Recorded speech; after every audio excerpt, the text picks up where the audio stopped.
हरियावन में सुबह का समय था। सूर्य की किरणें पेड़ों की शाखाओं से छनकर नीचे गिर रही थीं।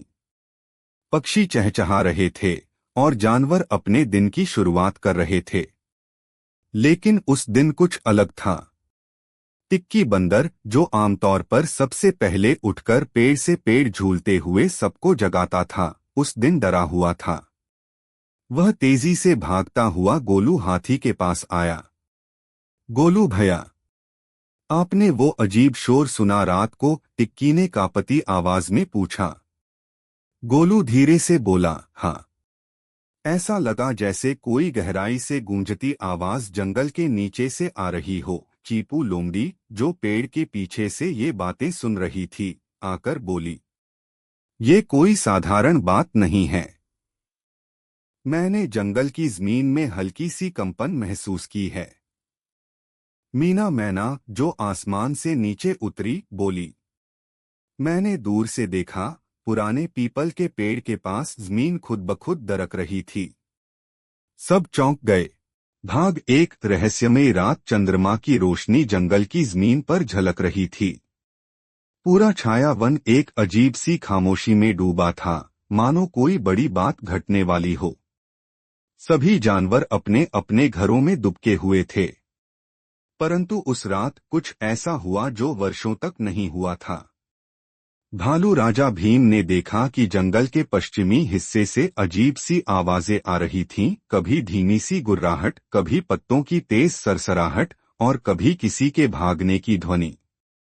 भीम ने अपने भरोसेमंद साथी, तेज और चतुर लोमड़ी नीरा को बुलाया। नीरा, भीम ने गंभीर स्वर में कहा, इस जंगल में कुछ गड़बड़ है। क्या तुम कल सुबह उस हिस्से की जांच कर सकती हो? नीरा ने सिर हिलाया और बिना देर किए अपनी यात्रा शुरू कर दी। लेकिन वह नहीं जानती थी कि यह सफर उसे एक ऐसे रहस्य में ले जाएगा जिससे जंगल का भविष्य जुड़ा है। सुबह की पहली किरणें जंगल पर पड़ी, लेकिन पश्चिमी हिस्सा अब भी धुंध और सन्नाटे में डूबा था। नीरा लोमड़ी अपने पंजों को हल्के से जमीन पर टिकाते हुए आगे बढ़ रही थी। हवा में अजीब सी गंध थी, कभी सड़ी हुई लकड़ी जैसी तो कभी किसी अनजान जानवर की। नीरा ने एक पेड़ के नीचे अजीब निशान देखे, पंजे के गहरे निशान, लेकिन वे किसी सामान्य जानवर के नहीं थे। उनके आकार बड़े थे और उनमें एक डरावनी बात यह थी कि हर पंजे के पास एक गहरा खरोंच जैसा निशान था, जैसे पंजों में नुकीले ब्लेड हों। ये तो किसी शिकारी के पंजे लगते हैं, लेकिन ऐसा जानवर इस जंगल में तो नहीं है, नीरा ने खुद से कहा। जैसे ही वह आगे बढ़ी, उसे झाड़ियों के पीछे कुछ हलचल महसूस हुई। वह एकदम रुक गई और सावधानी से वहां पहुंची। झाड़ी के पीछे एक घायल खरगोश पड़ा था, उसका पूरा शरीर कांप रहा था। कौन है वहां? खरगोश की आवाज कांप रही थी। मैं नीरा हूँ, भालू राजा की साथी। क्या तुम्हारे साथ कुछ हुआ है? नीरा ने नरम स्वर में पूछा। खरगोश ने कांपते हुए जवाब दिया, रात को कोई आया था, बहुत बड़ा, उसकी आंखें लाल थीं, उसने मेरे परिवार को उठा लिया, सिर्फ मैं भाग सका। नीरा की रगों में सिहरन दौड़ गई। क्या तुमने उसका चेहरा देखा? नहीं, सिर्फ उसकी परछाई। वो इंसान जैसा लगता था, लेकिन बहुत तेज और डरावना था। इतना कहकर खरगोश बेहोश हो गया। टिक्की और चीपू डर के बावजूद तय करते हैं कि उन्हें उस पीपल के पेड़ के पास जाना चाहिए। वे वहां जाते हैं तो देखते हैं, जमीन की दरारों से एक चमकती हुई चीज झांक रही है। चीपू उसे निकालती है। वो है एक पुराना, सड़ा हुआ लेकिन रहस्यमयी नक्शा। नक्शे पर कुछ गुप्त चिन्ह, एक एक्स का निशान और एक ऐसा रास्ता बना हुआ था जो जंगल के सबसे पुराने हिस्से, काले जंगल की ओर जाता था, जहां कोई नहीं जाता। गोलू ने पूछा, क्या ये खजाने का नक्शा है? चीपू बोली, शायद। लेकिन जंगल में जो शोर हुआ, उसका भी इससे कोई रिश्ता हो सकता है। मीना मैना धीरे से बोली, इस नक्शे को देखकर मुझे कुछ याद आ रहा है। सालों पहले मेरे दादा कहते थे, हरियावन की जमीन के नीचे कुछ छुपा है, कुछ बहुत कीमती या बहुत खतरनाक। रहस्य की शुरुआत। चीपू कहती है, हमें इस नक्शे का पीछा करना होगा। जो कुछ भी छुपा है वो अब बाहर आना चाहता है, और अगर वो खतरा है तो हमें उसे रोकना होगा। लेकिन तभी पीपल के पेड़ के पास भूरा भालू आ जाता है। वो जंगल का गार्ड है। तुम सब यहाँ क्या कर रहे हो? वह गुस्से में पूछता है। चीपू ने झूठ बोल दिया, कुछ नहीं, बस खेलने आए थे। लेकिन भालू ने नक्शे की हल्की सी झलक देख ली। उसकी आंखों में डर और क्रोध का अजीब सा मिश्रण दिखाई दिया। वो चुपचाप वहां से चला गया। चीपू ने धीरे से बोला, भालू कुछ छुपा रहा है। नक्शा कहाँ से आया? काले जंगल में क्या छुपा है? भूरा भालू क्यों परेशान है? क्या सच में कोई खजाना है या कोई खतरा? अगली सुबह चारों जानवर जंगल के एक शांत कोने में मिलते हैं। चीपू नक्शा खोलते हुए बोली, हम आज रात इस सफर पर निकलेंगे। दिन में बहुत ध्यान आकर्षित होगा। गोलू ने धीरे से पूछा, लेकिन अगर भालू हमें देख लेगा तो? मीना मैना बोली, मैं आसमान से निगरानी रखूंगी। और टिक्की, तुम सबसे तेज हो, तुम्हारा काम होगा हमें रास्ते में कोई भी हलचल बताना। टिक्की उछलते हुए बोला, मैं तैयार हूं। अगर कोई मुसीबत आए तो मैं उल्टा पेड़ पर 3 बार झूल जाऊंगा, वही हमारा संकेत होगा। रात का समय। पूरा जंगल शांत। पेड़ों की शाखाएं धीरे धीरे हिल रही थीं। हवा में ठंडक और एक रहस्यमय डर था। चारों दोस्त नक्शे के निशान पर चलते हुए आगे बढ़ते हैं। रास्ते में उन्हें एक जली हुई चट्टान मिलती है, नक्शे में दर्ज पहली निशानी। चीपू ने कहा, ये वही जगह है। आगे बढ़ो लेकिन सतर्क रहो। मीना ने अचानक चीख कर कहा, रुको, मुझे ऊपर से कुछ हलचल दिख रही है। कोई हमारा पीछा कर रहा है। टिक्की तुरंत पेड़ पर चढ़कर उल्टा झूलने लगता है, खतरे का संकेत। तभी अचानक झाड़ियों से एक चमकती आंखों वाला जानवर बाहर आता है। चारों पीछे हट जाते हैं, लेकिन जानवर पास आकर कुछ नहीं करता। वो सिर्फ एक लकड़ी की पट्टी जमीन पर गिराकर चला जाता है।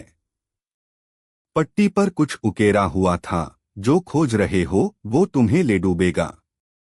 गोलू कांपते हुए बोला, ये तो चेतावनी है। चीपू बोली, हम अब पीछे नहीं हट सकते। कोई हमें डराना चाहता है। इसका मतलब हम सही रास्ते पर हैं।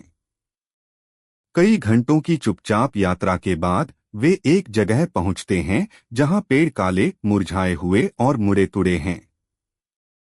हवा में सन्नाटा और सीलन है। वहीं लिखा है एक पत्थर पर, स्वागत है काले जंगल में, जहां हर चीज वैसी नहीं होती जैसी दिखती है। मीना मैना फुसफुसाई, अब हम वापस नहीं जा सकते। काले जंगल की सीमा पर खड़े चारों दोस्तों ने एक दूसरे की आंखों में देखा। डर था, लेकिन उससे भी ज्यादा जिज्ञासा। चीपू लोमड़ी ने पहला कदम बढ़ाया। उसके पीछे गोलू, टिक्की और मीना भी चुपचाप चल पड़े। जैसे ही वे अंदर गए, पेड़ों की शाखाएं पीछे से आपस में जुड़ने लगीं, मानो जंगल उन्हें निगल रहा हो। मीना मैना ने सरसराहट महसूस की। हम अब इस जंगल के अंदर फंस चुके हैं। जैसे ही वे आगे बढ़े, अचानक एक सूखा पेड़ हिला और एक रहस्यमय आवाज गूंजी, तुम्हें वापस लौट जाना चाहिए। सब चौंक पड़े। वह आवाज उसी पेड़ से आ रही थी। पेड़ की आंखें थीं और उसका मुंह हिल रहा था। टिक्की डर से पीछे लुढ़क गया। गोलू बोला, पेड़ बोल रहा है। पेड़ ने धीमे स्वर में कहा, तुम जिन रहस्यों की खोज में हो वो तुमसे तुम्हें ही छीन सकते हैं। आगे बढ़ते हुए टिक्की बंदर एक पतली डाल पर कूदता है और फंस जाता है एक अदृश्य जाल में। वो उल्टा लटक जाता है और चिल्लाता है, बचाओ, ये तो कोई शिकारी का जाल लगता है। चीपू झट से अपने दांतों से जाल को काटती है। मीना आसमान से नजर रखती है। गोलू धीरे से बड़बड़ाता है, इस जंगल में कोई हमें पहले से देख रहा है। जैसे ही टिक्की को बचाया जाता है, नक्शे में एक नई चमक उभरती है।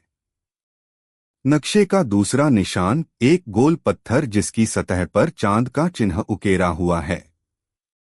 चीपू कहती है, हमें उस चांद की आकृति वाली चट्टान को ढूंढना होगा। मीना फुसफुसाकर बोलती है, मैंने ऐसा कुछ उत्तर दिशा में देखा था, एक बड़ी झील के पास। दृश्य 5, झील का आईना। जब वे झील के पास पहुंचते हैं, वहां का पानी बिल्कुल स्थिर है, इतना शांत कि उसमें हर चीज का प्रतिबिंब साफ दिखता है।